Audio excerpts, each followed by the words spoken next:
ต่อไปเราจะเข้าไปอีกหนึ่งขั้นในการตีความกันนะคะ 이제 여기서 한 걸음 더 나아가 보겠습니다. เศรษฐกิจของประเทศหนึ่งไม่ได้ถูกอ่านเพียงจากขนาดของตัวเลขเท่านั้นนะคะ 한 나라의 경제는 단지 숫자의 크기로만 읽히지 않습니다. ลูกมักจะตีความลักษณะของเศรษฐกิจแต่ละประเทศผ่านโครงสร้างของ GDP และสัดส่วนของภาคอุตสาหกรรมต่างๆนะคะ 세계는 흔히 GDP의 구조와 산업 부문별 비중을 통해 각국 경제의 성격을 해석합니다. ดังนั้นขึ้นอยู่กับว่าองค์ประกอบใดถูกบันทึกไว้อย่างเด่นชัดกว่าประเทศนั้นอาจจะถูกจัดว่าเป็นเศรษฐกิจที่มีภาคการผลิตเป็นศูนย์กลางหรือในทางกลับกันเนี่ยอาจจะถูกอ่านว่าเป็นเศรษฐกิจที่มีภาคบริการและการท่องเที่ยวเป็นแกนหลักนะคะ 따라서 GDP 안에서 어떤 요소가 더 뚜렷하게 기록되느냐에 따라서 한 국가는 제조업을 중심으로 한 경제로 분류될 수도 있고 반대로 어떠한 국가는 서비스업, 관광업을 중심축으로 하는 경제로 해석될 수도 있습니다. ถ้าเช่นนั้นเศรษฐกิจไทยถูกอ่านในระดับนานาชาติในลักษณะใดล่ะคะ 그렇다면 태국 경제는 국제적으로 어떤 모습으로 읽히게 되는 것일까요? ในกรณีของประเทศไทยกิจกรรมด้านการท่องเที่ยวและภาคบริการเนี่ยมีน้ำหนักค่อนข้างสูงและกิจกรรมเหล่านี้เชื่อมโยงกับอุปสงค์จากภายนอกอย่างมากค่ะ 태국의 경우 관광과 서비스 부문의 활동이 차지하는 비중이 비교적 크고 이러한 활동은 외부 수요와도 매우 긴밀하게 연결되어 있습니다. ด้วยเหตุนี้ประเทศไทยจึงมักถูกอ่านในระดับนานาชาติว่าเป็นเศรษฐกิจที่พึ่งพาภาคบริการค่อนข้างมากและมีความอ่อนไหวต่อความเปลี่ยนแปลงของอุปสงค์จากภายนอกค่ะ 그렇기 때문에 태국은 국제적으로 서비스 부문 의존성이 매우 큰 경제이자 외부 수요 변화에 민감한 경제로 자주 읽히게 됩니다. ประเด็นสำคัญคือการตีความเช่นนี้ไม่ได้หมายความว่าประชาชนไทยมีแนวโน้มบริโภคเกินตัวนะคะ 중요한 점은 이러한 해석이 태국 국민이 과도한 소비 성향을 지니고 있다는 뜻은 아니라는 것입니다.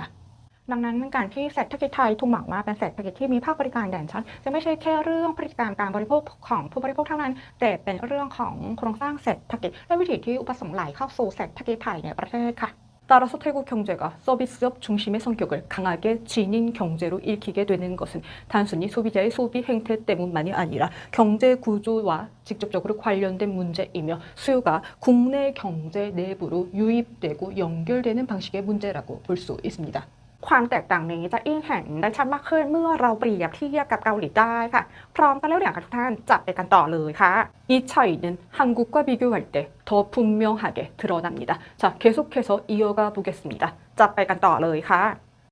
ครั้งที่แล้วเราได้พิจารณาแล้วว่าเหตุใดเศรษฐกิจไทยมักจะถูกมองในระดับนานาชาติว่าเป็นเศรษฐกิจที่พึ่งพาภาคบริการค่อนข้างสูงนะคะ 네,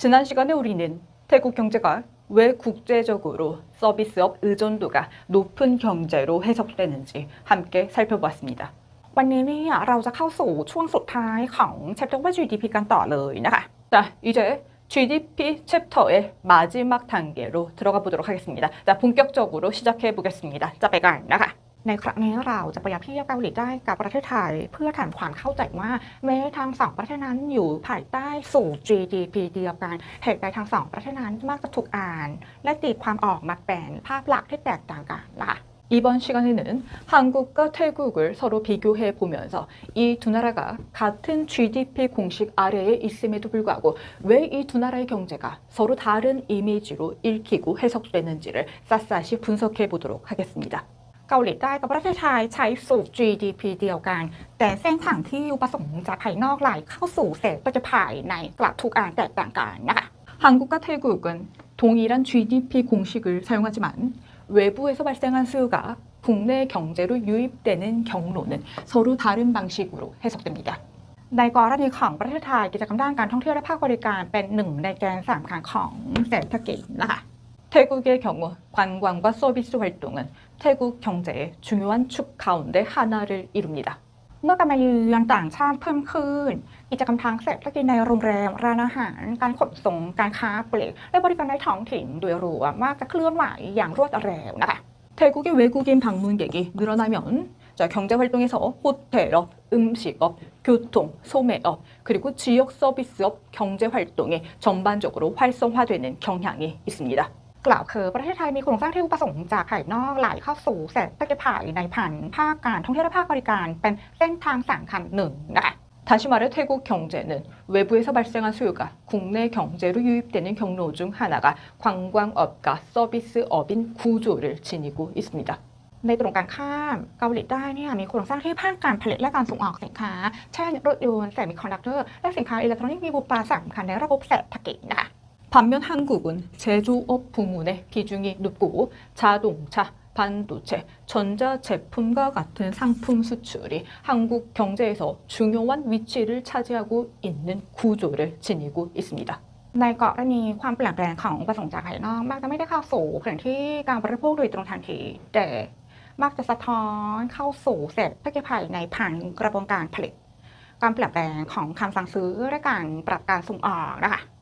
이러한 경우 외부 수요의 변화는 곧바로 소비 현장으로 들어오는 것이 아니라 생산 과정, 주문량 변화, 그리고 수출 조정의 과정을 거치면서 국내 경제에 반영되는 경우가 많습니다. กล่าวคือเมื่ออุปสงค์จากภายนอกเชื่อมเข้าสู่เศรษฐกิจภายในเนี่ยเกาหลีใต้มีโครงสร้างที่เส้นทางที่มีน้ำหนักมากกว่า คือฐานการผลิต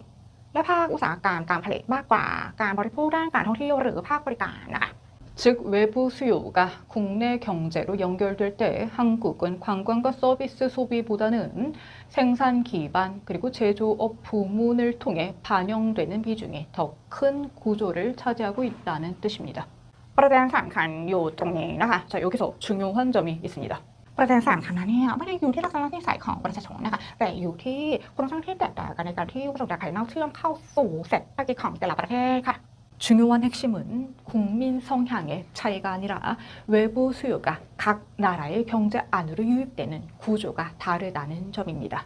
ประเด็นสำคัญคือแม้เกาหลีใต้และประเทศไทยจะใช้สูตร GDP เดียวกัน แต่เส้นทางที่อุปสงค์จากภายนอกไหลเข้าสู่เศรษฐกิจภายในรวมถึงโครงสร้างที่จะแรงกระตุ้นนั้นถูกส่งผ่านเข้าสู่เศรษฐกิจภายในเนี่ยจะกลับแตกต่างกันอย่างชัดเจนนะคะ 여기서 핵심은 한국과 태국이 서로 같은 GDP 공식을 사용하더라도 외부 수요가 국내 경제로 유입되는 경로와 그 충격이 국내 경제로 전달되는 구조가 서로 다르다는 점입니다. กล่าวอีกอย่างหนึ่งเนื่องจากเศรษฐกิจของทั้งสองประเทศไม่ได้ขับเคลื่อนในรูปแบบเดียวกันจริง 즉, 두 나라의 경제가 실제로 같은 방식으로 작동하지 않기 때문에 ๆในการอ่านสถิติระหว่างประเทศและการวิเคราะห์ทางเศรษฐกิจเกาหลีใต้มักจะถูกมองว่าเป็นเศรษฐกิจที่มีภาคการผลิตและการส่งออกเป็นแกนหลักนะคะ 국제 통계와 경제 분석에서도 한국은 제조업 수출 중심의 이미지로 ขณะที่ประเทศไทยมักจะถูกมองว่าเป็นเศรษฐกิจที่มีภาคบริการและการท่องเที่ยวเป็นแกนหลักนะคะ 태국은 관광, 서비스 중심의 이미지로 서로 다르게 읽히게 되는 것입니다. นี่คือการมองเศรษฐกิจไม่ใช่เพียงในฐานะตัวเลขแต่ในฐานะโครงสร้างและวิธีการบันทึกนะคะ 이것은 경제를 단순한 숫자로만 바라보는 것이 아니라 구조와 기록 방식의 관점에서 바라보는 것입니다. กล่าวอีกหน่อยหนึ่งนี่ก็คือสิ่งที่เราเรียกว่าการอ่านเศรษฐกิจในเชิงภาษาศาสตร์นะคะ 자, 다시 말해서 이것이 바로 경제 언어학적 읽기입니다. การอ่านเศรษฐกิจไม่ได้หมายถึงการดูเพียงว่าตัวเลขจุดเดียวเห็นเนี่ยจะสูงหรือต่ำเพียงใดแต่ไม่ถึงการอ่านให้เห็นว่าภายในตัวเลขนั้นเนี่ยมีโครงสร้างทางเศรษฐกิจแบบใดอยู่ด้วยนั้นนะคะ 경제 구조를 읽는다는 것은 단순히 GDP 수치가 얼마나 높고 낮은지만 바라보는 것이 아니라 그 숫자 안에 어떤 경제 구조가 들어있는지를 함께 읽어내는 일입니다. กล่าวอีกหน่อยหนึ่งสิ่งที่สำคัญกว่าตัวเลขนั้นเนี่ยก็คือเส้นทางที่ทำให้ตัวเลขนั้นเกิดขึ้นและวิธีที่ผสมจากภายนอกเชื่อมเข้าสู่เศรษฐกิจภายในนั้นนะคะ 다시 말해서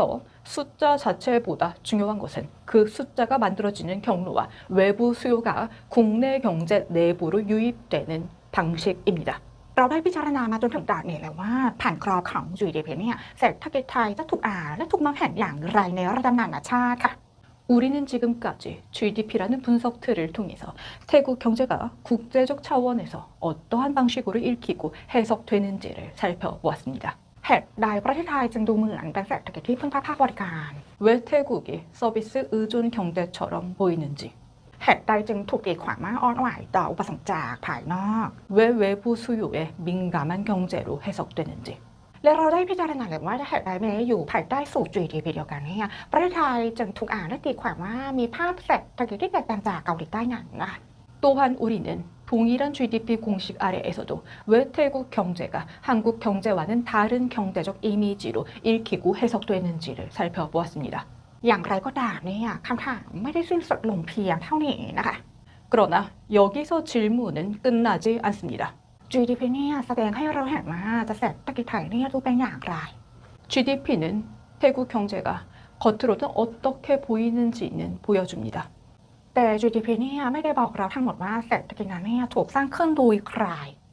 하지만 GDP는 그 경제가 실제로 누구에 의해 만들어졌는지, ใครเป็นผู้ถือครองทุน 누가 자본을 소유하고 있는지, และผลประโยชน์ที่เกิดขึ้นเนี่ยท้ายที่สุดแล้วจะไหลกลับไปสู่ใครหรือที่ใดนะคะ 그리고 그 안에서 발생한 이익이 결국 누구에게 또 어디로 돌아가는지까지는 모두 보여주지 않습니다. ดังนั้นต่อจากนี้ไปเราจำเป็นต้องก้าวข้ามภาพลักษณ์ภายนอกที่ GDP ทำให้เราเห็นเกี่ยวกับเศรษฐกิจไทย 따라서 이제부터 우리는 GDP가 보여주는 태국 경제의 겉으로 드러나는 이미지를 넘어 แล้วหันมาดูพิจารณาผ่านกรอบของ FDI เพื่อดูว่าโครงสร้างของทุนเป็นอย่างไร FDI라는 틀을 통해 태국 경제 자본 구조가 어떠한지, และผลประโยชน์ที่เกิดขึ้นนั้นไหลเข้าไปสู่ใครหรือที่ใดภายในเศรษฐกิจไทย 그리고 그 안에서 발생한 이익이 결국 누구에게 그리고 어디로 돌아가는지를 함께 살펴볼 필요가 있습니다. และตรงจุดนี้เองคำถามถัดไปจึงปรากฏขึ้นว่า 그리고 바로 여기서 다음 질문이 남습니다. แท้จริงแล้วเศรษฐกิจไทยกำลังขับเคลื่อนอยู่บนฐานของทุนของใครกันแน่ 태국 경제는 과연 누구의 자본 위에서 작동하고 있을까요? เพื่อจะตอบคำถามนี้ในบทถัดไปเนี่ยเราจะหันไปพิจารณา FDI กันต่อเลยนั้นนะคะจะไปกันต่อค่ะ 이 질문에 답하기 위해서는 다음 장에서 우리는 FDI를 살펴볼 필요가 있습니다. 자, 챕터 5 기대해 주시기 바랍니다. 챕터 4 긴 시간이었습니다. 시청해 주셔서 감사합니다. ขอบคุณค่ะ สวัสดีค่ะ